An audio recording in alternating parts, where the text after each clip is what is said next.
대원고 학생 여러분 안녕하세요. 저는 수자국어학원에서 대원고등학교 2학년 언매를 담당하고 있는 김가훈 강사라고 합니다. 반갑습니다.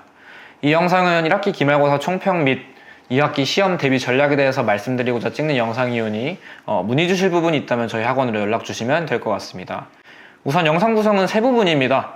첫 번째로 기말고사 총평, 그리고 두 번째로는 기말고사에 대한 세부적 특징, 세 번째로는 2학기 시험 대비 전략에 대해서 말씀을 드리고 영상을 마치도록 하겠습니다. 바로 기말고사 총평, 출제 경향에 대해서 말씀을 드리겠습니다. 크게 보면 세 가지로 나눌 수 있겠는데요. 첫 번째로는 일단 급격하게 상승한 난이도입니다. 이번 중간고사가 매우 쉬웠던 탓에 기말고사 자체가 등급을 가리겠다는 의도가 명백하게 보이는 시험이었습니다. 개념에 대한 단순 암기보다는 보기를 통해서 제시된 조항이나 문법 개념 같은 것들을 선지의 예시와 연결하는 그런 문항들이 줄을 이뤘고요. 사실 이 난이도 자체는 좀 예상할 수 있었다고 생각이 듭니다. 왜냐하면 중간고사 때 등급을 가르는데 실패했었기 때문에 기말고사 때 학교 선생님들께서도 그렇고 선생님들 말고도 학생 입장에서도 충분히 등급 컷이 올라간다라는 예상을 해볼 수 있는 시험이었습니다. 이로 인해서 시간 제약을 좀 많이 느낀 학생들이 있을 텐데요. 그 이유로 가장 큰 것을 뽑는다면 소화해야 될 정보량이 많아졌다라는 게 원인이 될 것 같습니다. 중간고사에 비해서 기말고사 때는 선지 구성이라던가 보기라던가 혹은 지문 구성이라던가 전체적으로 양 자체가 늘어났을 뿐만 아니라 문제에서 다루고 있는 그 선지들의 구성 자체가 어려워졌다, 쉽게 말씀드리면 어려워졌다라고 말씀을 드리고 싶습니다. 그럼에도 불구하고 문제 유형 자체는 상당히 비슷한 편이었습니다. 대형고등학교 같은 경우는 지속적으로 매년 수능형 문항을 출제하고 있는데요. 앞서 말씀드렸던 것처럼 보기를 통해서 조항이나 개념 같은 것들을 먼저 언급해준 뒤에 그것들을 선지에 있는 예시와 맞게 연결했는가를 판단하는 문제죠. 그래서 난이도를 제외하고 말씀을 드리면 사실 비슷했다 라고 말씀을 드리고 싶네요. 일단은 간략한 출제 경향은 이 정도로 요약을 드리고요. 바로 세부적 특징에 대해서 알아보도록 하겠습니다. 우선 대형고등학교는 교과서와 프린트 활용도가 상당히 높은 학교입니다. 지금 영상에서 보시는 것처럼 3번, 4번, 6번, 7번, 10번, 18번 이 문항들은 그 문항에 들어간 예시 문장이나 혹은 단어 같은 것들이 거의 동일하게 나온 문항입니다. 물론 이 외에도 다른 문항들에서 뭐 동일하다거나 혹은 출제가 예상되는 그러한 예시들이 있겠죠. 근데 지금 보시는 바와 같이 6문항들은 정말로 교과서나 프린트 개념을 동일하게 사용한 문항들입니다. 그래서 이것을 분석해보는 입장에서는 정말 얼마나 많이 출제하고 있는지를 실감할 수가 있거든요. 만약에 이 영상을 보는 학생들이라면은 학원을 다니고 안 다니고 여부를 떠나서 꼭 공부를 할 때 학교 선생님들께서 언급한 개념과 예시 같은 것들 혹은 교과서나 프린트에 들어가 있는 것들을 꼭 반드시 충분히 숙지하신 뒤에 시험장에 들어가셨으면 좋겠습니다. 두 번째로는 까다로운 선원 수령 조건에 대해서 좀 말씀을 드리고 싶어요.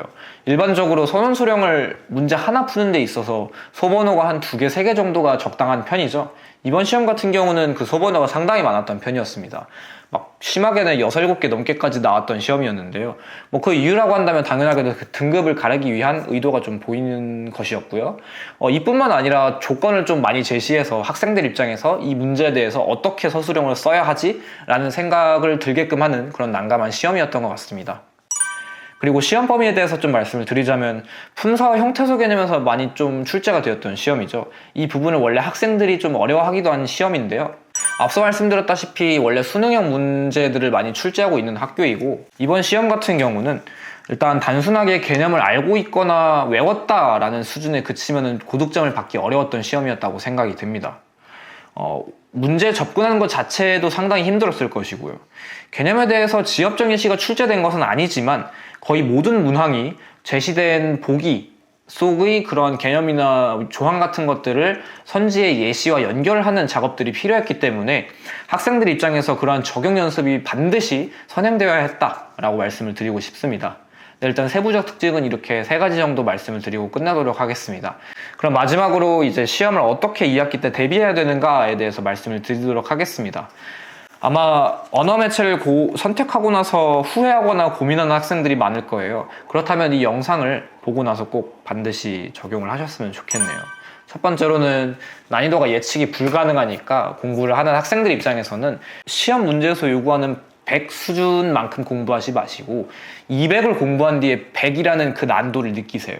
왜냐하면은 100을 요구하는 시험을 봤을 때는 100을 공부한다고 해서 절대 그만큼의 출력이 되지가 않거든요. 하물며 사실 100이라는 난이도 수준의 시험을 치를 때 있어서 여러분들은 100을 공부하지는 않잖아요. 오히려 한 7, 80 공부하다가 100이라는 게 나오니까 당황하는 편이잖아요. 그래서 저는 같이 하고 있는 친구들도 그렇고 항상 그거보다 더 어렵게 공부하자는 생각을 항상 해요. 왜냐하면 이런 상황이 나타날까봐 라는 거죠. 그래서 공부는 항상 어렵게 하시는 게 맞다고 저는 생각이 됩니다. 두 번째로는 이제 문법이 어렵다는 학생들을 위해서 좀 말씀을 드리자면, 문법이 어려운 학생들은 보통 그냥 암기라고 생각을 해서 어려운 것 같습니다. 실제로 많은 친구들이 그냥 외우는데 애를 먹고는 하는데, 사실 그 암기에 선행되어야 하는 게 있는데 그거를 되게 간과를 많이 하세요. 간과를 많이 하시고 있어요. 어떤 것이냐면 바로 이해입니다. 학생들 입장에서 이해라는 것을 잘 체감하지 못하고 있는데, 정말 이 개념에 대해서 무슨 말이지라는 걸 충분히 숙지하고 숙고한 뒤에 그러고 나서 암기하고 적용하는 것이 맞습니다.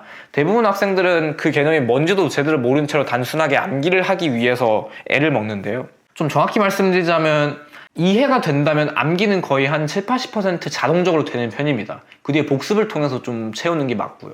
그래서 문법이 어렵다면 정말로 그 개념에 대해서 내가 알고 있는가에 대해서 다시 한번 생각을 해보셔야 될 것 같아요. 남들에게 내가 설명을 할 수 있는가 정도가 이해했다라는 것입니다. 그래서 이해가 된 뒤에 암기하고 적용하는 거를 좀 연습을 하시면 될 것 같고요.